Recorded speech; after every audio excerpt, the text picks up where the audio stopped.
తనుజ, నాకు చాలా చిరాకు. నేను నమ్మిన నాకు చీట్ చేస్తే నాకు అంతకన్నా చిరాకు. నేను ఎవ్వరిని నమ్మను, కొంతమంది నమ్ముతాను. వాళ్ళు కూడా నన్ను చీట్ చేస్తే నాకు మహా చెడ్డ చిరాకు. నాకు గేమ్ లేపనా పర్లే కానీ నేను ఇలాంటి మాటలు అసలు భరించలేను. సీరియస్లీ నేను భరించలేను.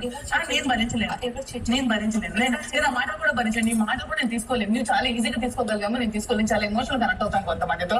మీరు అది మాట్లాడే మాటలు నేను తీసుకోలేను. నీకు ఏం ఇంపార్టెంట్ ఏమో కానీ నాకు మనుషులు ఇంపార్టెంట్. లైఫ్ లో కొన్ని ఉండిపోతాయి అన్ని.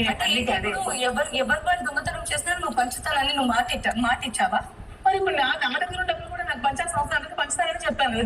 గేమ్ లాగా చూడాలి. గేమ్ లాగే చూస్తున్నారు. నీకు ఇచ్చిన డబ్బులు నువ్వు పంచుకోగానే ఎవరో దొంగతనం చేసిన డబ్బుల్ని నువ్వు పంచమంటే ఏం అర్థం ఉందండి? అప్పుడు నేను పంచిన ఆత్మే ఉంది. అప్పుడు ఎవరి దగ్గర ఉంటే బాగానే ఉంటుంది. అప్పుడు గేమ్ స్ట్రాటజీ ఏముంటుంది? 3 days ఉందిరా, ఇంకా 3 days వస్తాయి డబ్బులు. ఈ రోజుతో ఆగిపోలేదు. ఇది ఉండాలి అట్లీస్ట్. తీసని వాళ్ళు మిగతా వాళ్ళకి కొంచెం ఇస్తాము, మేము ఎక్కువ ఉంచుకుంటామని ఆలోచన ఉండాలి అట్లీస్ట్. నువ్వు ఇప్పుడు స్ట్రాటజీ నేను కాదు తనుజ. ఇప్పుడు మేము దొంగలాడాము, మేము ఎక్కువ తీసుకుంటామా చెప్పచ్చు. చెప్పేది విను. ఇది దొంగల టాస్క్, అర్థమవుతుందా? ఇది దొంగల టాస్క్.